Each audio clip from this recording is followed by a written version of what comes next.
Hi, everyone. Thank you so much for joining us today on our webinar sponsored by the Munk School of Global Affairs and Public Policy Innovation Policy Lab.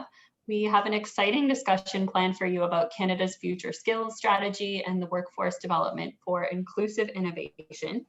There are a lot of big issues. We only have an hour or so. First, I'm going to start by telling you a bit about myself. My name is Tara Deschamps. I'm a business reporter and editor at the Canadian Press. We are joined today by a few panelists. Rachel Wernick, the Senior Assistant Deputy Minister, Skills and Employment Branch, the Senior Assistant Deputy Minister of the Skills and Employment Branch from Employment and Social Development Canada. We have Denise Amio, the President and Chief Executive Officer of Colleges and Institutes Canada. We have Danielle Munro, the Senior Fellow at the Innovation Policy Lab at the Munk School of Global Affairs and Public Policy. And Danielle's also the Research Advisor at the Brookfield Institute for Innovation and Entrepreneurship. And last, but of course not least, we have David Tickle, the Chair of the National Stakeholder Advisory Panel of the Labor Market Information Council. He's also a senior associate with the Innovation Policy Lab at the Munk School. We obviously only have an hour to get through a really exciting topic today, and we want to hear some of your questions later, but first we're going to have a bit of a discussion. To those of you who, as we're chatting, have ideas, have things you want to hear about from each of our guests today, write to us in the Zoom Q&A field at the bottom of your screen, and we will get to your questions towards the end of the session. But to get started, maybe we can chat with Rachel first, and she can tell us a bit about the Future Skills Council and the work that it's been doing. Thanks, Tara. Thanks for the opportunity to just open things up with a little bit of background on the initiative. What I'd say is, prior to the pandemic, there was already growing recognition in Canada and globally of the changing nature of work. Canadians had been experiencing the effects of rapid change due to technological advancements and new business models for some time. And the impact of these changes was nationwide. It was across sectors and industries, and it was affecting people in different ways. Recognizing the need to do things differently, the government introduced the Future Skills Initiative in 2019, and it basically has three objectives. One is to encourage collaboration across sectors to identify and take action on common priorities. Two is prototyping, testing, evaluating innovative approaches to skills assessment and development. And three is to ensure that policies and programs meet the evolving needs of job seekers, workers, and employers. So I think a key strength of the Council is how it has supported multi-sectoral dialogue to identify emerging trends and shared priorities. The report has reflected extensive consultations and what each member heard following broad engagement nationwide. So in an uncertain world amplified by this global pandemic, there's a need to adapt and adjust quickly to be responsive to needs. And collaboration between sectors is key. So the Council created a unique shared space where representatives from across all sectors could share what they'd heard from their consultations and work together to find common ground on priorities. The report reflects the shared consensus on the most pressing areas for action to enable Canada to take advantage of emerging opportunities over the next 10 years. Another key strength of the Council is its diversity. It includes representatives from across public and private sector, from labor, education and training, Indigenous representatives, not-for-profit organizations, subject matter experts. Every member is in some shape or form a practitioner of skills innovation. It also includes geographic, demographic, and linguistic diversity and in all of these ways to ensure we reflect the differing lived experiences and perspectives of Canadians. So reflective of this composition, the Council's been a strong advocate for diversity and inclusion. One example would be how it has embraced reconciliation and a distinctions-based approach informed by its members from First Nation, Inuit, and Métis Nation. And although it is a federal initiative, it included a provincial territorial representative identified by the Forum of Labour Market Ministers to ensure that the Council's advice was informed by the provincial territorial government perspective. And finally, there were important linkages with the Labour Market Information Council and the Future Skills Center. So by working together, the Council has helped to identify priorities that are of pan-Canadian significance, of relevance beyond only local labour markets, areas where there's a need for action that would be beneficial to all Canadians. The COVID-19 pandemic has shone a light even more strongly on the structural and systemic barriers that many people face across the country. As millions of Canadians face unemployment and significant disruption in the labour market as we adjust to a post-pandemic world, I believe the work of the Council is even more timely than ever. The Council's report is a call to action, not only to government, but to all stakeholders and Canadians to build a learning nation with skills and training supports that are future fit, evidence-based, and equitable. Thanks. So you mentioned future fit, and I think that's something we're talking a lot about these days with the pandemic raging. Obviously, before that, everyone was talking about how technology would change what skills people needed and the country. Now we've seen everything rapidly accelerate, and this kind of changes the outlook. Maybe Denise, you can tell us a bit about what the report says about what we should do differently now that we're in this pandemic era and we're seeing so much change.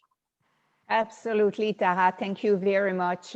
What's interesting in what Rachel said, she talked about the changing nature of work, and she talked about multiple barriers.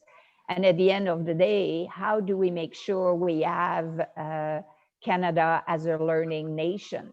So if we looked at over the past few years, and we made it very clear in the report, is that we must enable and support continuous learning. This means supporting learning throughout Canadians' lifetimes, not during a certain period of 20, 25 years, but throughout their lifetime. And we all know that we can support continuous learning by removing structural and systemic barriers to participation for those that need it the most. And the pandemic, what it did, it accelerated the need for continuous learning. The expressions I will use is we need to shift rapidly into the fifth gear. En français, je dirais passer à la 5e vitesse au plus vite. And we need to bring down those barriers. So, of course, one way to do so is to fully embrace our broad diversity. Whether this diversity is geographic, demographic, interdisciplinary teams, lived experience, and we need to turn it into a competitive advantage and a value add to doing business in Canada.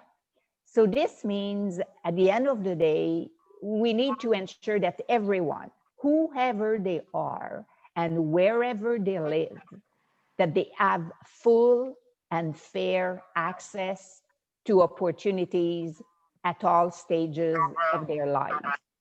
So the Future Skills Council report, in fact, offers 3 key recommendations to accomplish this. And I will talk about those 3 specifically. So the first one is really to improve targeted supports for underrepresented groups to develop the skills that they need to succeed. So this means addressing the distinct barriers of underrepresented groups, whether we talk about people with disabilities, women, youth, indigenous peoples, and help them develop the skills that they need for high demand jobs and in collaborations with employers in their regions. This, of course, will require more effective collaborations between all levels of government, private and public sector employers, and PSC institutions to support responsive training. And Rachel was clear. She said it's a call for actions for all. So this means we need to have training that addresses specific barriers. We need training that creates welcoming learning environments for Indigenous and racialized people. And we need training that integrates recruitment and retention strategies for people facing barriers to employment. So the second recommendation of the report talks about removing structural and systemic barriers to skills development, to set up Canadians so that they can succeed in the future economy. So this means, for example, providing people with limited or low income the wraparound support that they need to pursue skills training and effectively transition to employment. So this can take the form of, for example, support for daycare or support for transportation assistance in order to help those individuals overcome some of the practical challenges they are facing. And finally, I'm sure I won't surprise anybody here, we need to ensure all Canadians have access to high-speed internet as quickly as possible. The fact that almost 60% of Canadians in rural areas lack adequate access to high-speed internet is clearly not acceptable. And we have seen with the pandemic the significance of the digital shift and how it is transforming learning, how it is transforming the way we work, and how it is transforming the way we play. And thirdly, the recommendation is about creating the conditions that enable individuals to take control of their own learning.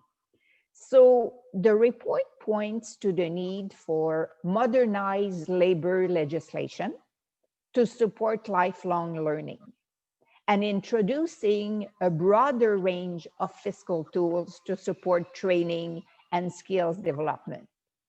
So why would there be, for example, a limit of age? Does that make sense? We also have, when we think about the third recommendation, we're thinking about measures to reduce the upfront financial barriers people face in pursuing reskilling and upskilling. My own organizations did a survey last fall, not last fall, but the fall before the pandemic. And what came out loud and clear was a barrier for people to upskill and reskill. It was all about finance. So the pandemic, when you look at it, it has amplified the challenges Canadians are facing. And it means that we need further innovation, not only by governments, but also by employers and us, the post-secondary education institutions, to respond to skills upgrading. So this means, for example, more flexible and responsive and more generous training allowance so that people can pay for their upskilling and reskilling.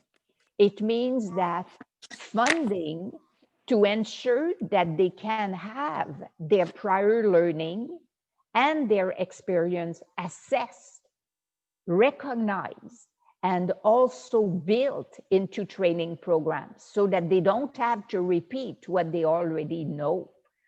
And it means that we need incentives for employers to support training for their employees and increase work integrated learning opportunities. And finally, we need greater flexibility and innovations in the types of training that post-secondary institutions offer, including through micro-credentials, tailored training for employers, as the colleges are very involved with, and the integrations of new technologies, such as simulations, digital learning options that in fact integrate augmented and virtual reality. So I'll stop here, Tara. Yeah, I think you raised a lot of good points. We're seeing so much change these days. We're seeing, as you mentioned, a lot of people who don't have simple things like that access to the internet, which is now important when we're all Zooming and doing virtual everything. We're seeing these record numbers of women who are dropping out of the workforce because they're dealing with childcare and people losing their jobs. But I guess when you sum it all up as labor or future skills, a lot of people would think, oh, that's a bit arcane. It doesn't have that pizzazz. Maybe, David, I see you nodding. Maybe you can tell us a bit about how you make that interesting, how you engage people. Yeah, so I'm going to talk about I'm going to do a deep dive on a very specific topic here, which is labor market information, which was actually the first set of recommendations in the report. But thank you, Tara. Before I do that, I just want to quickly say, for those people who've joined who may not have read all the background documentation, just to be clear, Rachel, Denise, and I are all members of the Future Skills Council.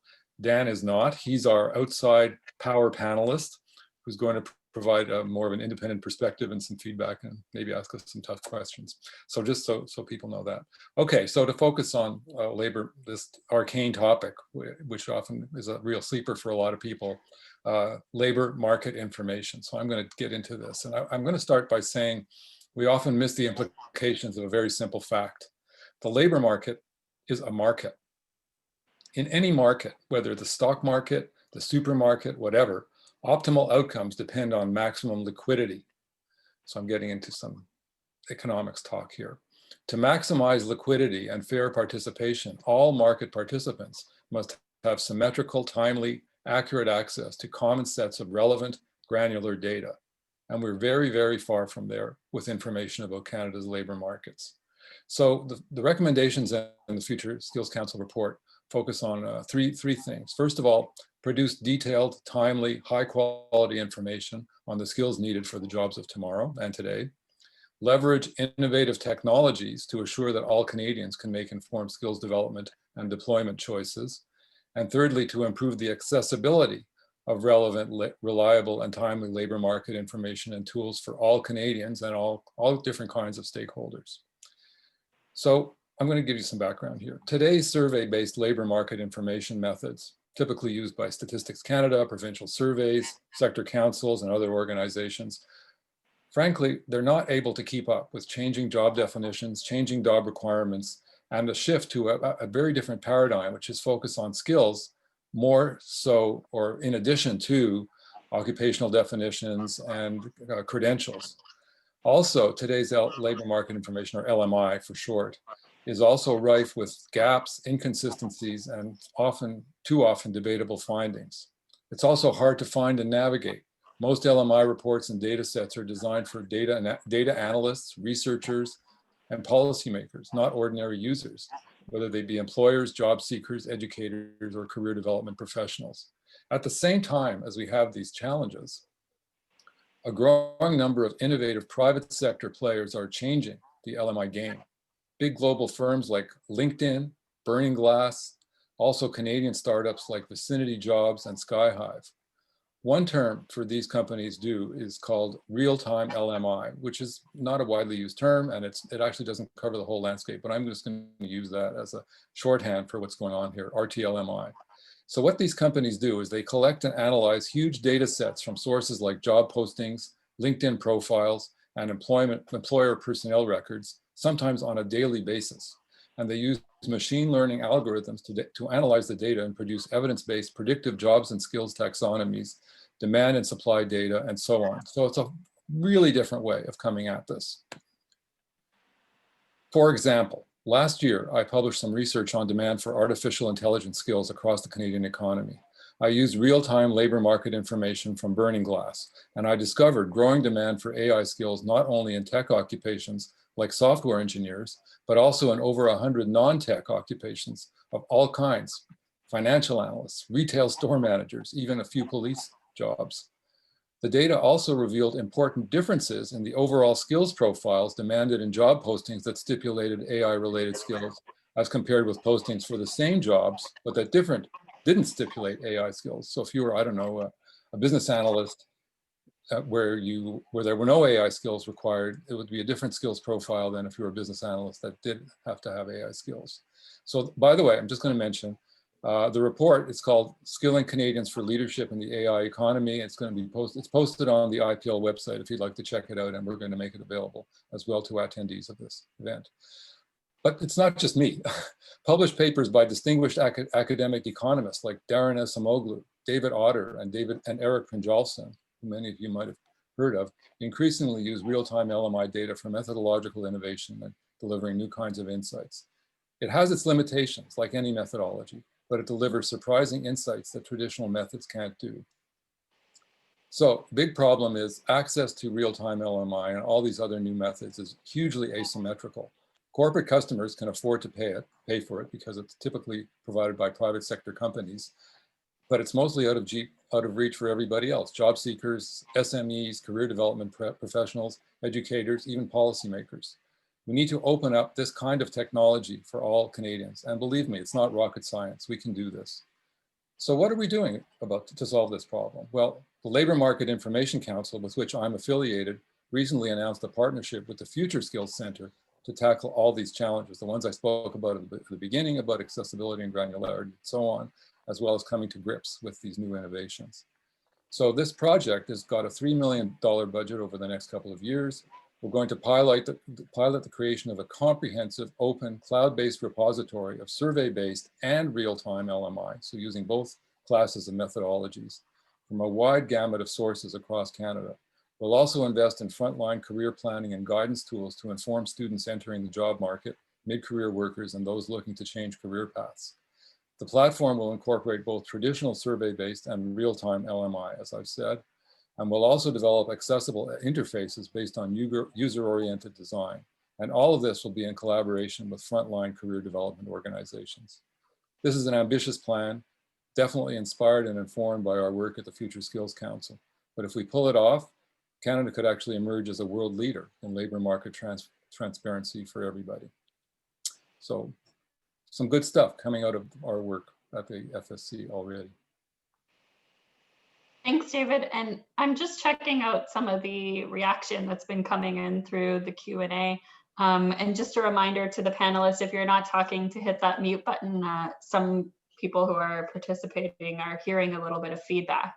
But David, you mentioned so many good ideas, so many factors that we have to consider as we're forging this future for Canada. A lot of that is going to rely on government. Rachel, how do you think this goes hand in hand, and how do we bridge these ideas into making them a reality? Yeah, thanks, Tara. So, I mean, I think we've all recognized that there has, even before the pandemic, been huge change in the labor market, driving the need, putting a premium on training and skills development and building a highly skilled workforce and an inclusive workforce. The pandemic has just shown us, man, we really need to up our game here, and old approaches are not going to necessarily be sustained. Not that they were before, but as you mentioned, everything's been accelerated now. And we know la cinquième vitesse de Denise est très nécessaire. So in that context, when we say, well, we've got to innovate as well, and innovate both on terms of how we do training, how we recognize skills, how we create inclusive workplaces, how we drive and create highly skilled jobs across the labor market. So I guess my perspective doing the job that I do is like, and it's going to sound a little cliche, but there's no one solution. There's no one player who can answer it all. Skills is an ecosystem. It takes, to use the labor market, both the supply and the demand side. And it takes the training providers, it takes strong tools, assessment, and information, like David was saying, like and individuals, I'm a big believer in client-focused approaches. Individuals are not just one thing, and they don't just need one thing at one time. They often need several pieces to come together for them. And that's where we talk about some people need the wraparound supports in the childcare. Some people need more help navigating labor market information. And on the demand side, we need to help employers too. I mean, especially SMEs, they're not equipped with big HR departments who can say, hey, figure out my training plan for me. So I think that's one of the beauties of the work that we've done in the Future Skills Council by having representatives from the whole ecosystem and all of these players, is we're putting out in this report recommendations that everybody can grab a hold of and say, as an employer, how can I respond to this recommendation? Or as government, as federal government, what more can we do? How can we do more working with provincial and territorial governments as a college or institute? So I think part of upping our game is really about innovative and holistic approaches at its core.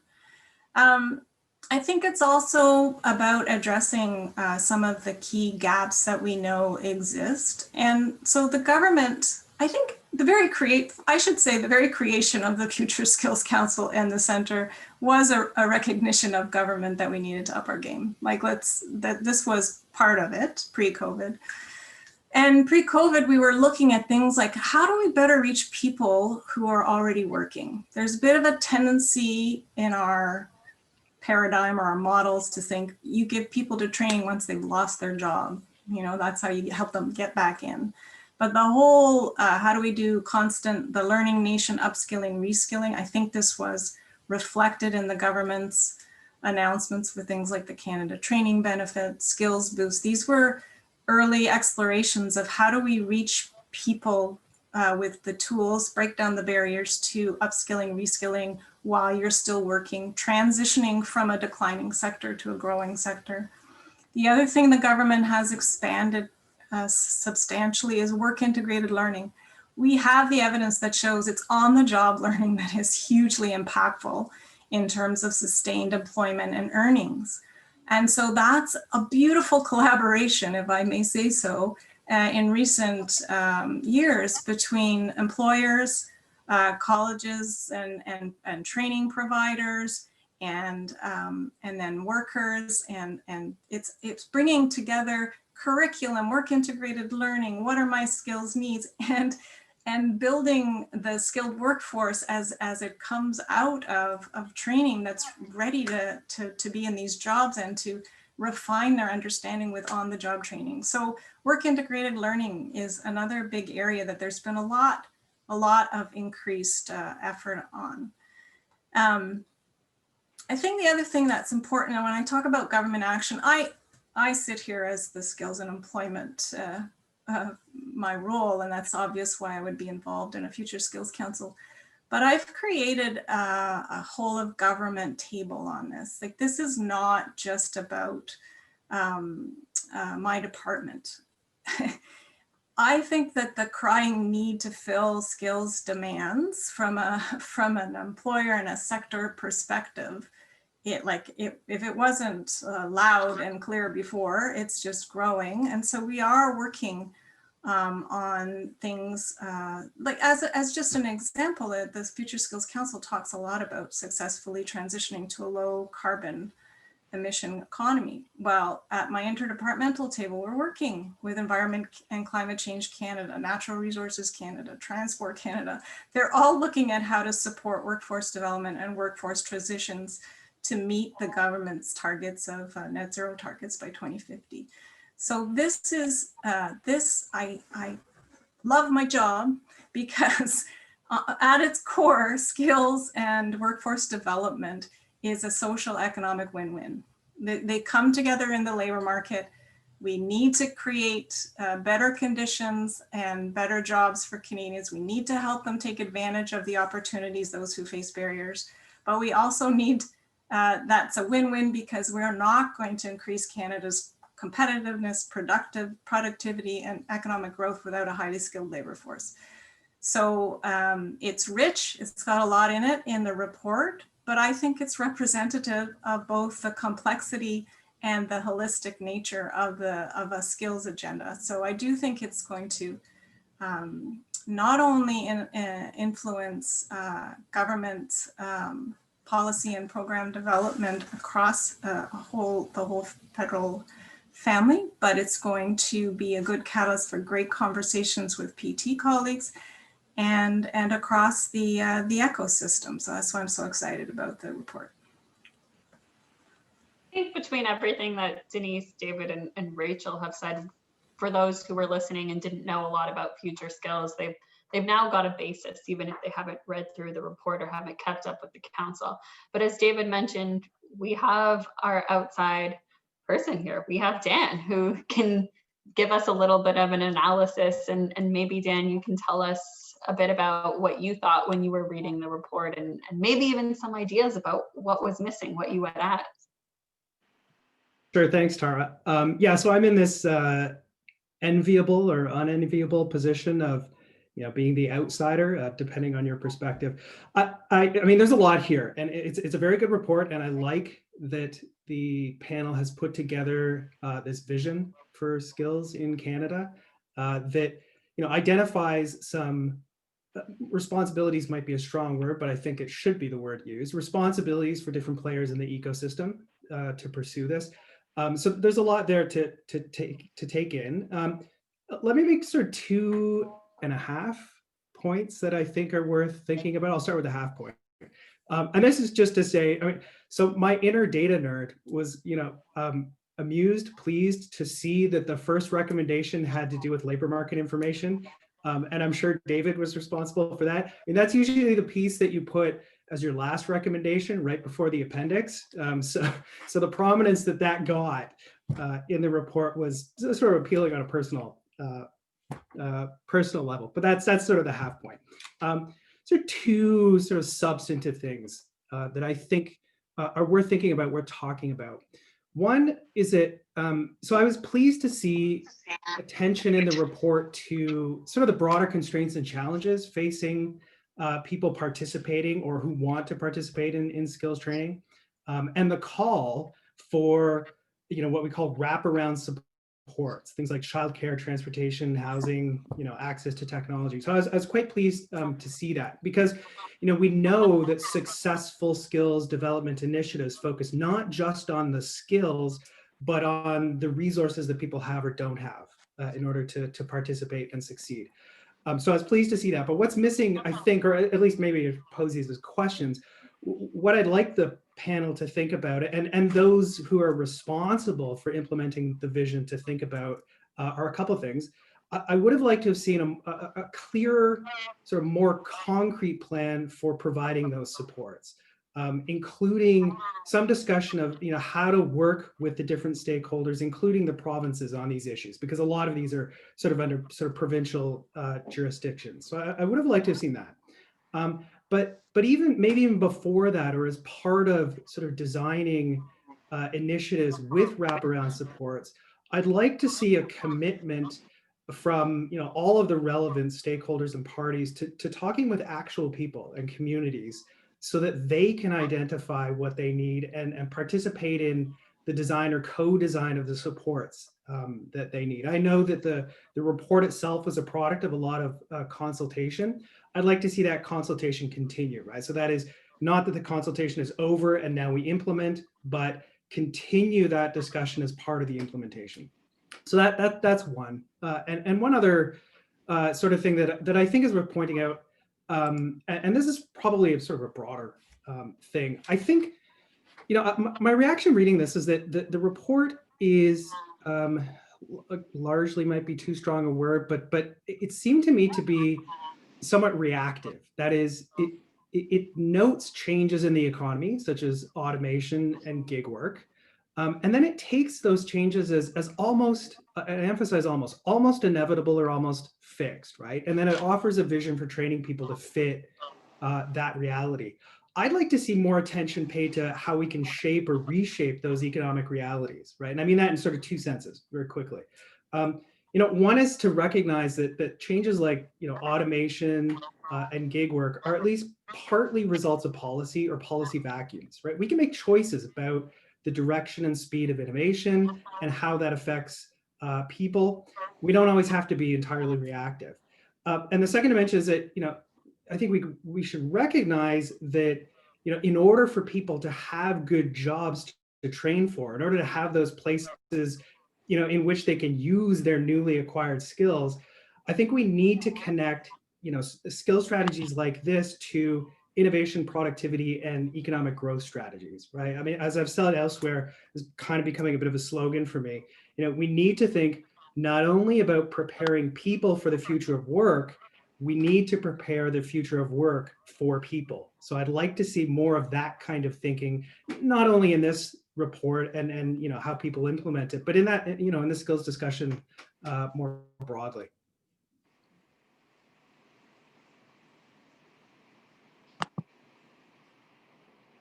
So I see a lot of questions that are piling up in the Q&A function. So if you guys are watching and things are popping into your minds, type them into there and we're going to get to them shortly. But David just gave a whole bunch of feedback, and I think it's important to ask Denise and David and Rachel what you think about that. Are these topics that Dan mentioned things that you were thinking about? Are they things that you want to see the Future Skills Center, the Future Skills Council, address or work towards?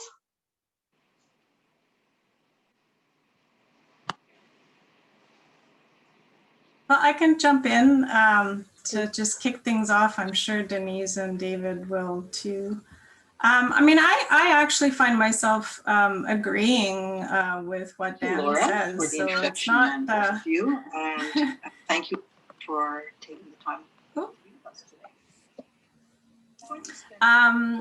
So just to pick up on a few of the points, wraparound supports, I gotta say, like, that's not something new. That's been around for a long time. I think that the programs that we already have, a lot of them offer wraparound supports. There's a lot of ways to, like you said, have concrete plans for ensuring that there are community organizations and different ways to ensure that training participants have those wraparound supports. So I agree with the need for them. I'm perhaps less worried that we're going to be able to ensure that they're available. And I think the evidence base is like airtight on their impact. I can speak to some evaluations of programs that I have, like Opportunities Fund for Persons with Disabilities. It's the return on investment of offering those kinds of supports in terms of outcomes, it's airtight. So no argument there. And talking to communities, co-design, mentioned earlier, I'm a big believer in user-centered design and co-development. And so again, like, I find myself agreeing. I think, the part of it is the report is setting out recommendations, and a call to action is for all of the players to get part of figuring out how to implement them to some degree. Might be where the challenge is.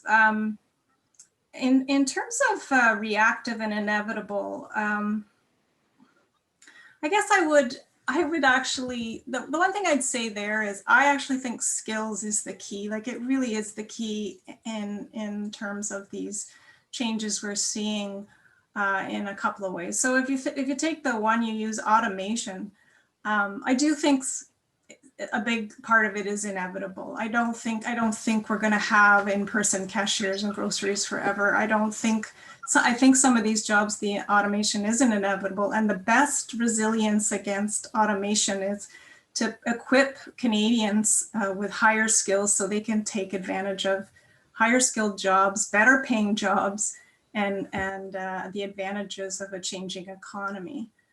You're right on the gig work that there are policy issues there that I don't think that's the focus of this panel, but I recognize some of those. But again, I come back to the best way to provide individual Canadians with the agency to improve their future is with skills. Like it really, you can tell I'm a bit of a passionate on this front, and then, you know, connecting to innovation, productivity, growth. It's our bread and butter. I mean, if there's one thing I harp on, it's called demand-driven training approaches. Like you cannot do training without connecting to the demand side, which is connecting to strategies in industry, to upskill, to innovate, to become more productive. So we are really trying to push the envelope on demand-driven approaches. We are, like I said, working with other departments on their sectoral strategies and broader priorities to incentivize and build an innovative growth economy. But you just can't do it without a skilled workforce. So, you know, it really does come back to the human capital dimension of that agenda. So just a few reactions to kick things off. I'm sure Denise and David will have some too. So I'll go quickly, Tara, if I may. So because of time, I'll just talk about 2 points that were raised by Daniel. In fact, I fully agree with his comments, and with respect to the fact that he would have liked more concrete action plan of what could be done by the different players. So I'll try to put in the chat box a document that we did recently that in fact is entitled COVID-19 and Beyond, the Role of Colleges and Institutes in Canada's Resilient Recovery. And basically what it talks about skills, it talks about innovation, and it talks about how to support a green recovery. So I will be pleased to put the link in the chat box, and if people don't see it, they can go on our website at Colleges and Institutes Canada to get it. And it cannot be more concrete than that, I'm telling you. And the second point, I fully agree with him also when he talked about co-designing. And in fact, we talked about co-designing in the report when we talked, for example, of support for Indigenous people with respect to skills. And the way that it is written, we talked about the fact that non-Indigenous educations and training providers, private sector, labor, nonprofit organizations, and governments will need to explore and identify ways to co-develop initiatives with Indigenous governments and partners. And when I say this, for me, it brings me to the role of colleges and institutes, in fact, with respect to skills, upskilling, reskilling. The way we do it hand in hand with the industry, with partners, to ensure that what it is that is being taught into the college and institute system is directly related to the needs of employers. That's why we have those program advisory committees for the 10,000 programs that we have. So that means we have 10,000, over 10,000 of those program advisory committees to ensure a very close symbiotic relationships, if you want, between the needs of the industry and the needs of the post-secondary, so that the learner are well equipped when they go on the labor market.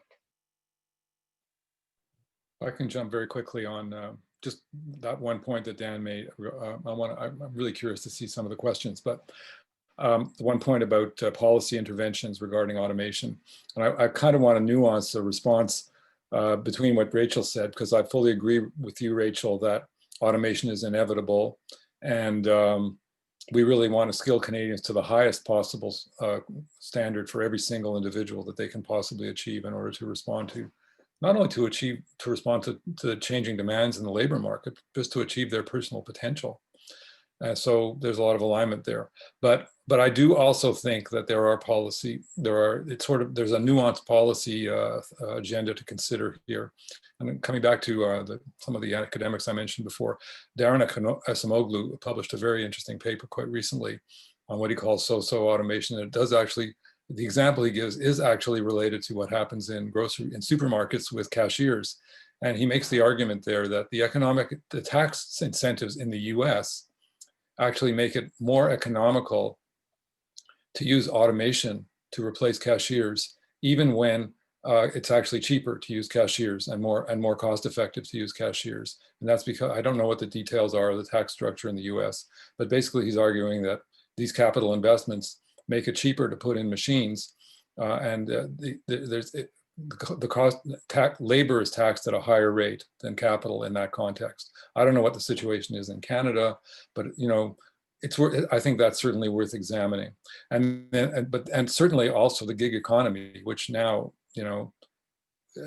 runs the risk of spreading into what used to be traditional part-time and full-time jobs, and a lot of part-time jobs are becoming gigified. We're doing a lot of policy interventions to create job opportunities around the green economy. So it shows that policy does generate jobs in certain ways, but for some reason we're a little nervous about doing it with respect to automation. But I think if we look at it again more holistically around not only the job, but also where it fits in the context of tax policy and the structure of labor relations and things like that, there may be some things that we want to tinker with quite significantly. Anyway, let's hear from everybody else out there. Yeah, so I've been doing a scroll through a lot of the questions that we've been getting, and we did get quite a lot. One thing that seems to come up in a lot of them is chat about diversity. We know how many people are impacted by these changes. We know that Indigenous people, we know the Black people, we know that women are hit harder by a lot of changes in the labor sector. They stand to lose their jobs because of automation.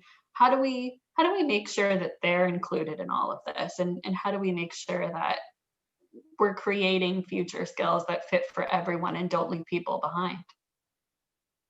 I don't know who has any thoughts on it. So I could go and talk specifically about Indigenous people, maybe, because in the report, we have a full chapter with respect to Indigenous Canadians and skills. So, and the first thing I'd like to say is that there are Indigenous representatives on the Future Skills Council. Second, the council met with various Indigenous stakeholders. And so this really informed how was defined and considered the unique needs of Indigenous Canadians. So, and the spirit behind all the recommendations that are in chapter 3 of the report, they are based on the philosophy of nothing about us without us, as simple as that. And the council sees self-determination as an integral part to all efforts related to First Nation, Métis, and Inuit peoples. And so, for example, what is important is a focus on growth areas, building on the successes of key employment sectors such as the skilled trades, health, child, and senior care, because we know those jobs are in demand with respect to on reserves, for example, and they are in demand outside of the reserves. So there's really a need for people to work in those fields. And also emphasis on peer-to-peer learning with successful counterparts in other Indigenous communities. And with that, I'm talking about, whether it is mentorships for post-secondary students, whether it is mentorship with entrepreneurs, and we know that entrepreneurship is one of the fastest growing area with respect to Indigenous entrepreneurship. So I think those aspects are very important. And at the end of the day, you know, I've already talked about the co-development of initiatives earlier, the co-designed, as Danielle mentioned it. And the last thing I would add is that in our associations, we developed what we call the CICAN Indigenous Educations Protocol. And it was developed by college leaders. It was developed with Indigenous people. It was developed in consultation with them. And what was loud and clear in that was the importance of integrating Indigenous knowledge and culture into curriculum, policies, programs, and services. So if I apply it to skills, it's the same thing. You need to ensure that this knowledge and culture is integrated. And finally, building relationships and be accountable to Indigenous communities in support of self-determination through education, training, and applied research. So very, very important to be inclusive. So when we talked about other groups, it's the same thing. They need to be at the table. I see a question that's come in here that says, while I appreciate the goal of lifelong learning, I'm not convinced this is the only way to address the changing labor market. The growing inequalities within the marketplace and the individualization of risk will have persistent impacts on the labor market. This person asks, does this report consider the increased corporate inequalities, for example, between big businesses and small businesses, as well as between CEOs and staff, and how that impacts labor market participation?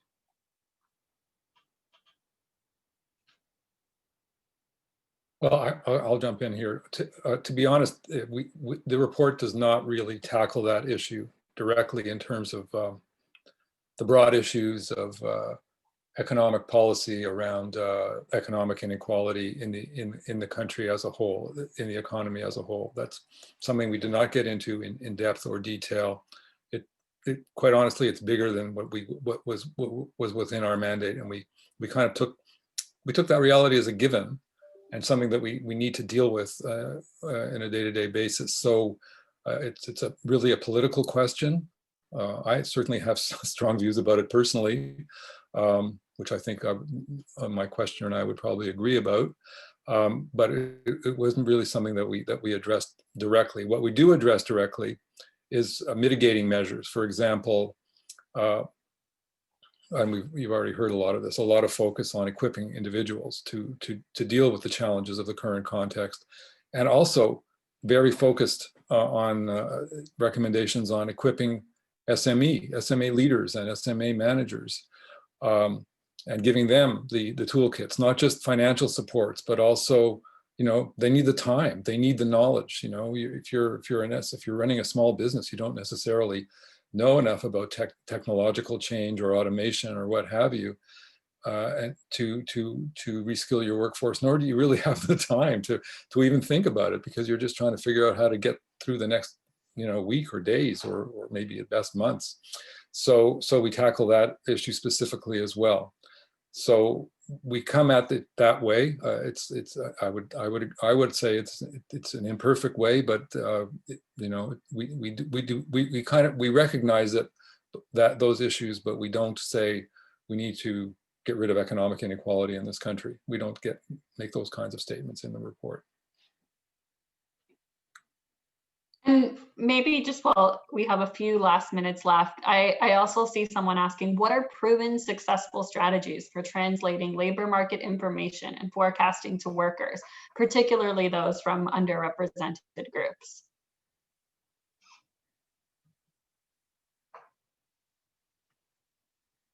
I can jump in maybe and to try and answer that partially and build on what David said, and it's kind of true to my general comment of it takes a lot of players and a more holistic approach. So one approach that we've seen has been incredibly successful and impactful in terms of skills development is a sectoral approach.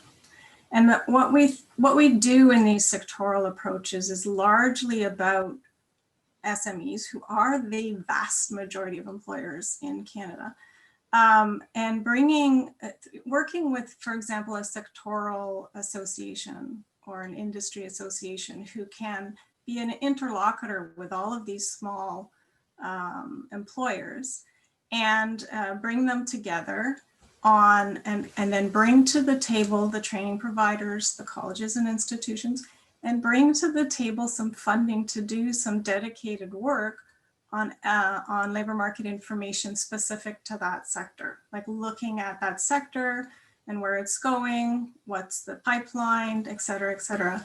And what this sectoral approach does is create economies of scale. It brings the information to those employers in a way that can be translated much more practically to a training solution for their workforce in their sector.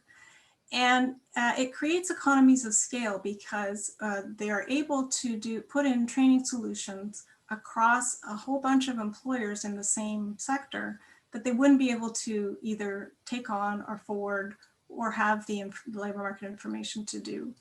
So it's just one example of a very concrete example of how you can affect change in terms of both, and I missed a key point.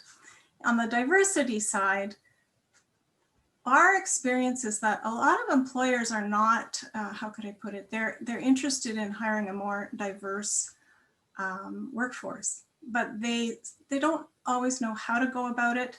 And these sectoral approaches can also bring to the table how to tap into a more diverse workforce, how to create a more accessible and inclusive workplace. And we can put some requirements on the funding at the table to say you need to hire more racialized Canadians, persons with disabilities, Indigenous peoples. And when provided with the tools and support to do it, we find that employers will. So again, it's my point about these, these holistic approaches that demand driven, bring the players together and drive some of these objectives that we want. The last thing I gotta throw in there on diversity is I gotta tell you that the precarious, crappy job trap is a racialized woman trap, and it's a low skill trap. So the evidence is overwhelmingly, you look at it was already there, but the pandemic shone a light on it. 3 of the 5 most impacted sectors for job losses are dominated by women. Accommodation, food, retail, healthcare, and social systems. These sectors are where racialized women are further concentrated. Job loss and difficult conditions. So I fundamentally do believe that the answer is, and equipping these women with more skills is part of how you equip them to I am not denying the part about decent work and wages, but without access to skills and training and some supports to do that, we're not going to help these women and these diverse populations take advantage and have better opportunity. And so that's another big issue in terms of the diversity lens, in terms of the link between the stats on which jobs these racialized Canadians find themselves in.